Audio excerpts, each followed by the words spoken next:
Hello students, welcome to my YouTube channel. आज हम company account, issue of shares, forfeited of share and reissue of shares का question number 35 करेंगे।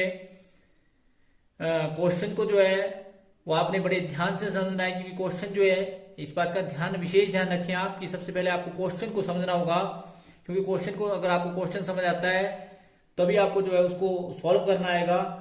अगर question आपको एक बार पढ़ने से नहीं आया तो आप इसको बार बार रिपीट करें और क्वेश्चन को पहले बड़े ध्यान से समझने, क्योंकि क्वेश्चन को करने के बाद आधी प्रॉब्लम आपकी सॉल्व हो जाती है यदि आपको क्वेश्चन समझ आता है। तो हमारा क्वेश्चन नंबर 34 जो है वो किस प्रकार से किया जाएगा। तो parcel limited issued 20,000 equity share of ₹10 each, payable as 2 on application, 3 on allotment including premium, 3 on first call and 3 on final call. The share were called up to the stage of first call. All the shares money were received except from A holding 300 shares who paid only the application money, B holding 200 shares who paid only up to allotment. All these shares were forfeited. Of these shares 400 shares whole of A holding balance of B were issued to C on payment of 6 per shares and paid up the same extent to the same other shares. Give journal entry. तो इस question के अंदर सबसे पहले तो आपको पता होना चाहिए कि आपने 20,000 शेयर इशू किए थे, ₹2 आपको एप्लीकेशन पे आए, ₹3 इंक्लूडिंग प्रीमियम के साथ जो आपको अलॉटमेंट क्या है, ₹3 आपको फर्स्ट कॉल के आया और ₹3 जो आपको फाइनल कॉल के मंगाए। आपने पैसा केवल मात्र फर्स्ट कॉल तक स्टेज तक मंगाया। ऑल द शेयर्स और मनी आपको रिसीव हुई। एक बंदा ए जिसके पास 300 शेयर्स थे उसने केवल मात्र एप्लीकेशन के पैसे दिए, और बी जिसके पास 200 शेयर्स थे उसने अलॉटमेंट तक के पैसे दिए। All the shares were forfeited. Of the shares आपने 500 शेयर में से 400 शेयर जो है रीइश्यू किए, जिसमें ए के 300 के 300 थे। उसके बाद 30 शेयर वर रीइश्यू कर दिया आपने सी को, और ₹6 पर शेयर से किए up to paid up amount तक, और the same extent the other shares were other shares and give journal entry. तो किस प्रकार से जो है इस क्वेश्चन को किया जाएगा, क्वेश्चन आपके सामने क्वेश्चन नंबर 34। तो सबसे पहले तो आप क्वेश्चन को करेंगे तो बड़े ध्यान से कि पहले जर्नल एंट्रीज करेंगे, तो डेट, पार्टिकुलर्स, डेबिट अमाउंट, किस प्रकार से क्वेश्चन को किया जाएगा। फिर हम इसकी जर्नल एंट्री करने के बाद हम इसका वर्किंग नोट भी आपको समझाएंगे कि किस प्रकार से जो है शेयरों को जो है वो किस प्रकार से जो है वो ट्रांसफर किया। तो हम क्वेश्चन करते हैं जी। सबसे पहली एंट्री की जाएगी bank account debit to share capital, share application account. Bank account debit to share application 20,000 shares का। इस बात का ध्यान रखें कि 20,000 शेयर आपने जनता को इशू किए, ₹2 एप्लीकेशन के प्राप्त हुए, तो आपका 20,000 शेयर का ₹20 के हिसाब से, दैट इज ₹2 के हिसाब से 40,000 एंड 40,000, जिसके लिए आपने एंट्री करी bank account debit to share application account being application money receive. फिर शेयर एप्लीकेशन मनी को ट्रांसफर किया, क्योंकि एप्लीकेशन का सारा पैसा मिल गया, तो 20,000 शेयर्स का ₹2 के हिसाब से 40,000 एंड 40,000, तो जिसके लिए आपने एंट्री करी being share application money transfer.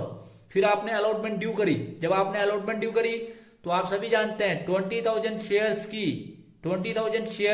₹3 के हिसाब से जो शेयर अलॉटमेंट बनी वो 60,000, जिसमें कैपिटल के पैसे हैं 20,000 शेयर्स के ₹2 के हिसाब से, दैट इज 40,000, और आपके सिक्योरिटी प्रीमियम रिजर्व के हैं 20,000 शेयर्स के ₹1 के हिसाब से, दैट इज 20,000, जो ये पैसा आपने ड्यू किया, जिसके लिए आपने एंट्री करी बीइंग अलॉटमेंट मनी ड्यू। फिर आपको अलॉटमेंट का पैसा रिसीव हुआ। जब आपको अलॉटमेंट का पैसा रिसीव हुआ तो आपने एंट्री करी bank account debit to share allotment.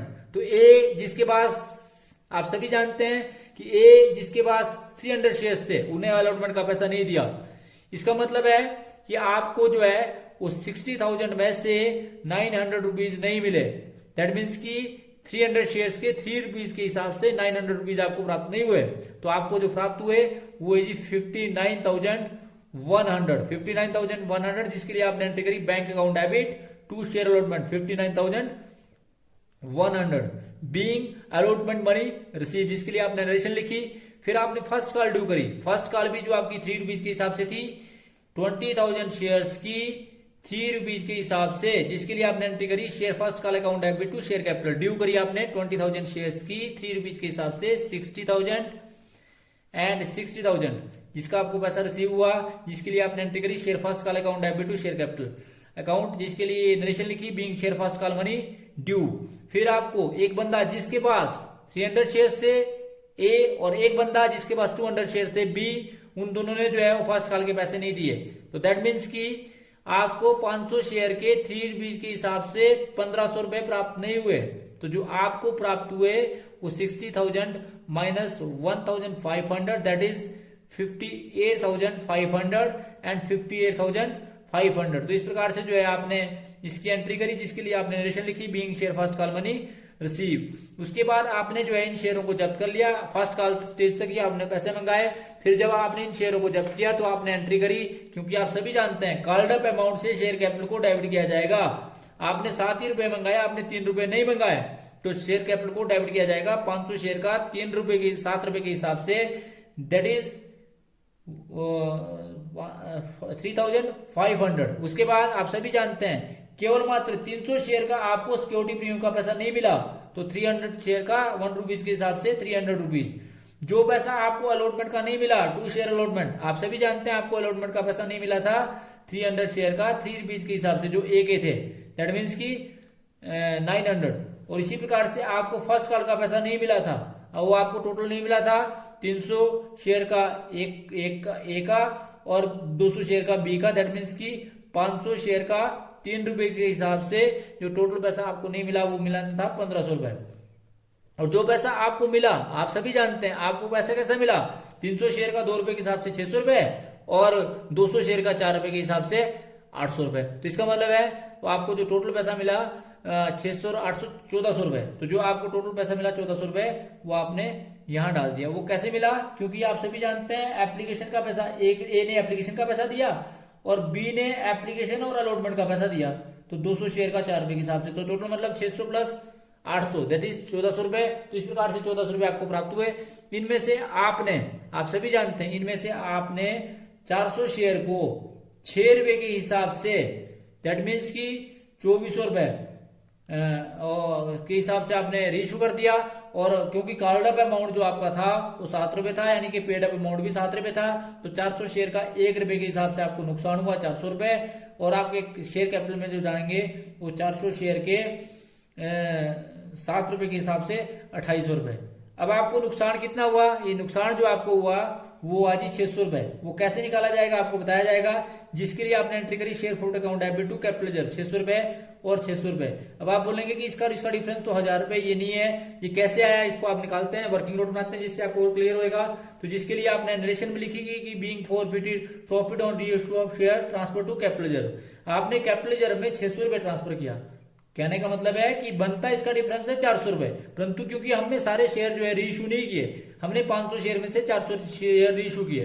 400 share में से भी इस बात का ध्यान रखें कि जो आपके 300 शेयर थे वो एक ही थे, तो इसका मतलब है कि जो 200 शेयर का फॉरफिट अमाउंट कितना बनता है वो आपको पता होना चाहिए।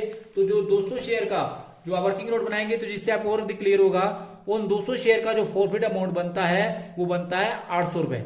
एक शेयर का बनेगा 800 बटा 200, 800 बटा 200, 800 को 200 से डिवाइड करेंगे, फिर 100 शेयर का बनेगा 800 बटा 200 गुणा 100। तो 800 को 2 से इसको आपने काट दिया तो ये आपके पास आया 400, 4 को 100 से गुणा किया तो ये आपके पास 400। तो 400 शेयर का फॉरफिट अमाउंट बना है आपका, 100 शेयर का फॉरफिट अमाउंट बना आपका 400 रुपए, क्योंकि 200 का 800 तो 100 का 400 ऑटोमेटिकली आपको पता है। फिर 300 शेयर का फॉरफिट अमाउंट, क्योंकि एक तो सारे शेयर जो है वो जब्त किए, तो 300 शेयर का आप सभी जानते हैं कि 300 शेयर का केवल मात्र आपको एप्लीकेशन का पैसा रिसीव हुआ था, तो 300 शेयर का फॉरफिट अमाउंट बनता था 600 रुपए जो आपने जब्त किया था। तो टोटल फॉरफिट अमाउंट बनता है आपका 1000, जिसमें आपको ड्यू टू रीइश्यू जो है आपको लॉस हुआ, ड्यू टू रीइश्यू जो आपको लॉस हुआ था वो हुआ था ये आपका 400 रुपीज। इसलिए आपका अमाउंट जो है कैपिटल रिजर्व में ट्रांसफर होगा 600 रुपीज। इस प्रकार से जो है हमने इसको निकाला, जो हमने एंट्री करी थी share float account debit to capital reserve, किस प्रकार से इसको निकाला जाएगा। फिर हम बैंक अकाउंट बनाएंगे। बैंक अकाउंट बनाने के बाद बैंक अकाउंट में सबसे पहले आपको एप्लीकेशन का पैसा रिसीव हुआ, एप्लीकेशन का पूरा पैसा रिसीव हुआ था आपको 20,000 का ₹2 के हिसाब से 40,000। फिर अलॉटमेंट का पैसा आपको 900 रुपए नहीं मिला था, मतलब टोटल मिलना था 60,000, जिसमें से आपको 900 नहीं मिला, तो मिला आपको 59,100। फिर फर्स्ट कॉल का पैसा भी आपको जो है वो सारा का सारा नहीं मिला, बल्कि 1,500 नहीं मिला, तो 60,000 मिलना था, मिला आपको 58,500। फिर आपने रीइशू किया तो 600 शेयर को ₹4 के हिसाब से जब आपने रीइशू किया तो आपको 2400 रुपए वो प्राप्त हुआ। तो जब आपने इसका टोटल किया तो इसका टोटल जो है आपके पास 1,60,000 और वही आपका बैंक का बैलेंस बचेगा 1,60,000 और 1,60,000। इस प्रकार से totalling of both side are equal to each other. तो thanks for watching the video. Please like and subscribe my channel and press bell icon for next notification. Thank you.